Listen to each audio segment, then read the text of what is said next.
रितेश बस में बैठा ये सोच रहा था कि आखिर ये जंगल कैंपिंग कैसे होगी। रितेश 18 साल का था। वो कभी पहाड़ियों की हसीन वादियों में नहीं गया, पर उसका ये सपना आज पूरा होने वाला था। वो अपने दोस्त दीपक और गौरव से बातें करते हुए अपनी कहानी बताते हुए जा रहा था। वह शिमला पहुंचने वाले थे, पर पता नहीं कैसे उनकी बस कुछ मिनट पहले जो ठीक चल रही थी वह अचानक बंद हो गई। रात बहुत हो गई थी, पर बच्चे साथ में थे, तो टीचरों ने मिलकर फैसला लिया कि वह पास में ही एक होटल में रुक जाएंगे। सुबह बस ठीक करवा कर शिमला के लिए निकल जाएंगे। वो लोग पास में एक होटल पर पहुंचे। वो होटल पेड़ और पहाड़ियों से घिरा हुआ था।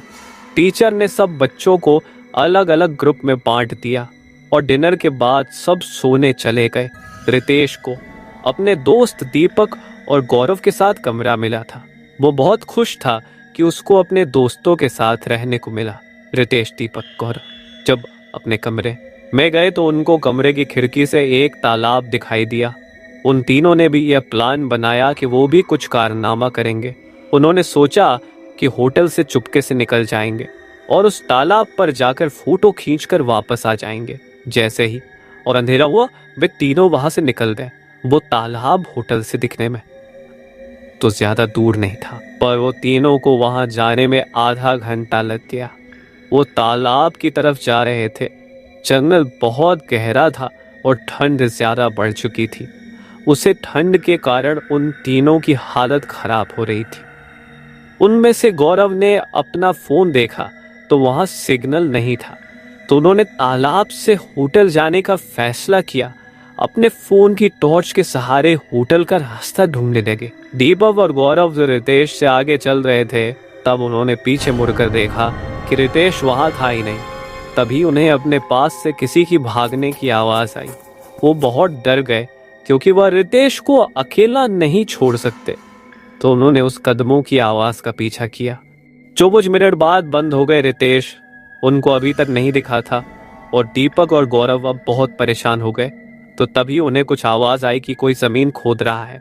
तो उसे आवाज के पास गए और झाड़िया से देखने लगे कि वह और कोई नहीं बल्कि रितेश ही है जो गड्ढा खोद रहा है। उन्होंने डर के मारे रितेश को पुकारा। रितेश उनकी तरफ मुड़ा और गुस्से से देखने लगा गया और कंधे पर हाथ रखकर पूछा कि क्या हुआ है। तो रितेश गौरव के ऊपर चीख उठा। तभी रितेश ने उसे बहुत तेज धक्का दिया। रितेश के अंदर अजीब सी शक्ति आ चुकी थी। वो भाग भाग दीपक के पास गया। रितेश उनकी तरफ बढ़ने लगा। जैसे ही वो उनके पास आया तो रितेश अजीब सी हरकत करने लगा और बेहोश हो गया। दीपक ने उसे होश में लाने का प्रयास किया। उठा तो रितेश ने दीपक की तरफ देखा और जोर जोर से चीखा और कहने लगा, वो गौरव के अंदर है। तभी गौरव ने उनकी तरफ देखा तो वो उनकी तरफ गुस्से से देख रहा था। इससे पहले दोनों कुछ कर पाते, गौरव जंगल की ओर भागने लगा। दीपक और रितेश ने उसका पीछा किया। मोबाइल की टॉर्च से देखा कि गौरव एक खंडहर की ओर भाग रहा है, जिसे देखकर लग रहा था कि वह खंडहर सालों से वीरान पड़ा था। दोनों बहुत डरे हुए थे और उनको अंदर जाने की हिम्मत नहीं हो रही थी, पर गौरव को बचाने के लिए दीपक और रितेश अंदर घुस गए। उन्हें ऊपर के फ्लोर से एक आवाज आई। वो उसे आवाज के पास गए जो उन्होंने देखा। उन्हें उसे पर विश्वास नहीं हुआ। उन्होंने देखा कि गौरव बेहोशी की हालत में हवा में लटका हुआ है और एक बूढ़ी औरत उससे बातें कर रही थी। उसकी आंखें एकदम लाल दिख रही थी। वो दोनों उसको देखकर बाहर भागे। वो उनके पीछे पीछे आने लगी।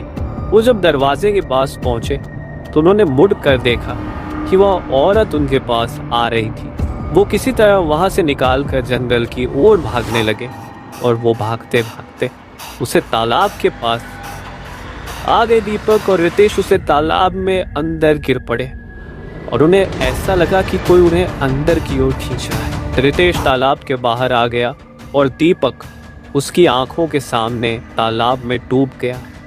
वह कुछ नहीं कर पाया और वह यह देखकर घबरा गया। उसे चक्कर आने लगे। वह बेहोश होकर जमीन पर गिर पड़ा। जब रितेश की आंखें खुली तो उसने अपने आप को होटल पर पाया। उसने उठकर बाहर की ओर देखा तो वहां पुलिस की टीम और बहुत से लोग खड़े हुए थे। जमीन पर सफेद कपड़ों में कुछ पड़ा हुआ था। तो आज तक उसे रहस्य को कोई नहीं जान पाया।